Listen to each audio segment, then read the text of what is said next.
Every year, hundreds of junior footballers chase their dream of being drafted to an AFL club. Their final year of junior football is known as their draft year, where the best young players do their utmost to establish themselves as AFL ready. That's all class from Sam Walsh. The players will represent up to 3 different clubs in a gruelling season of high-stakes football. What a finish! Vying for the attention of recruiters and hoping their minds and bodies can handle the heat that comes with intense assessment and scrutiny. Only a select few will be chosen by AFL clubs. Nothing is guaranteed. Jack Bytel is rated as one of the best inside mids in this year's draft. I've always seen it as what you put in, you get out. If I stay true to myself and the team around me, I think that's something that matters. Sam Walsh is an elite runner, skillful kick and prolific ball winner. Ever since a young age, it's been my dream to play AFL football. Ben King is a towering overhead mark who plays with great athleticism at both ends of the ground. I think I'm playing a pretty similar style to Tom Lynch. I love the way he tacks the ball in the air, but then can also be effective on the ground. Ben's twin brother, Max, is a power forward with strong hands and a beautiful set shot at goal. He is an early season favourite for the #1 draft pick.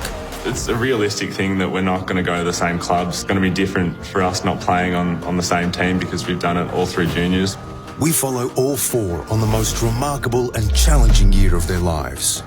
4 young men reaching for the same dream.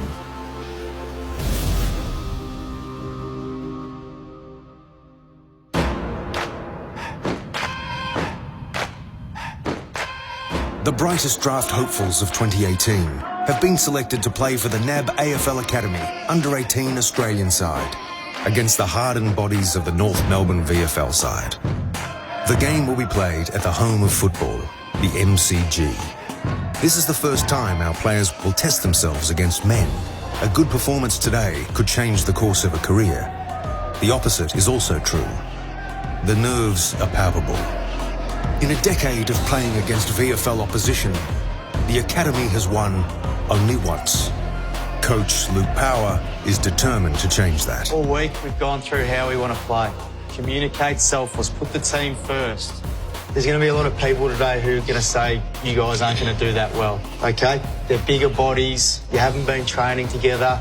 I know the strength of character that is in this group. Let's go, boys. We know we're ready. Sam Walsh has been voted Captain of Australia. Representing his country and leading the peers of his draft year is a huge responsibility.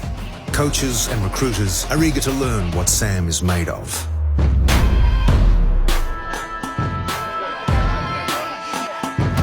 That's a wonderful tackle. The tackling has been outstanding. Well done by Walsh. He ripped it clean. Hold on, keep it in tight. Defying expectation, the Academy boys pile on 5 goals in the first term and build a strong lead. Good start, boys, good start. Locate! Locate! Locate! But North Melbourne respond. Their bigger bodies and AFL fitness begin to show.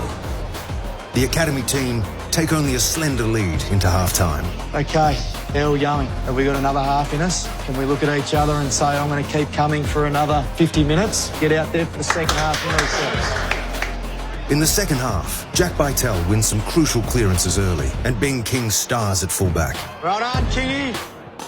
Belief begins to grow.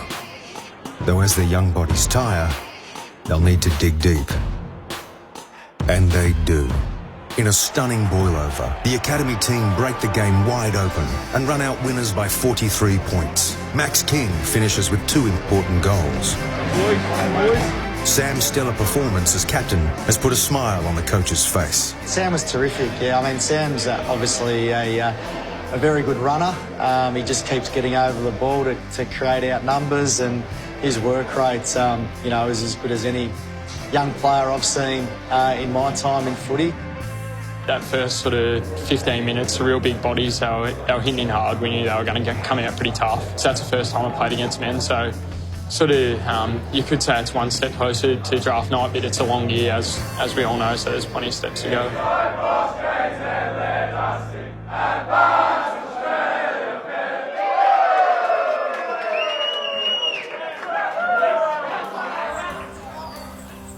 From his home in Ocean Grove, Sam reflects on the game and his football journey.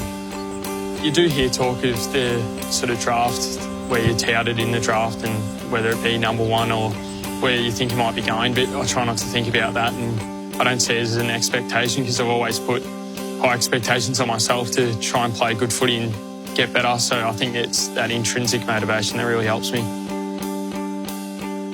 Sam's family has been with him every step of the way. It's a roller coaster ride. Last year, after games, he'd be falling asleep in the car on the way home. You know, just straight after a game of footy, they're that tired. We've seen friends of ours go through this year 12 draft year, and you actually don't realise how big it is until it's all in front of you.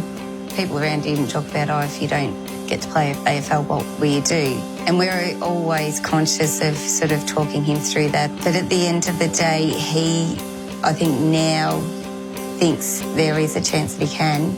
And so he's working so hard to get to that. There has been moments where I've doubted myself, but it's just all taken in your stride, and I believe if you don't have challenges or setbacks, then you're never going to improve. If I could describe myself in one word, it would be determined. The players turn their minds to their suburban competitions and the nationally televised NAB Under-18 Championships, where Sam will captain Vic Country, while Jack, Ben and Max will represent Vic Metro. And recruiters begin to place Sam Walsh's name alongside Max King's in the race for the coveted #1 pick.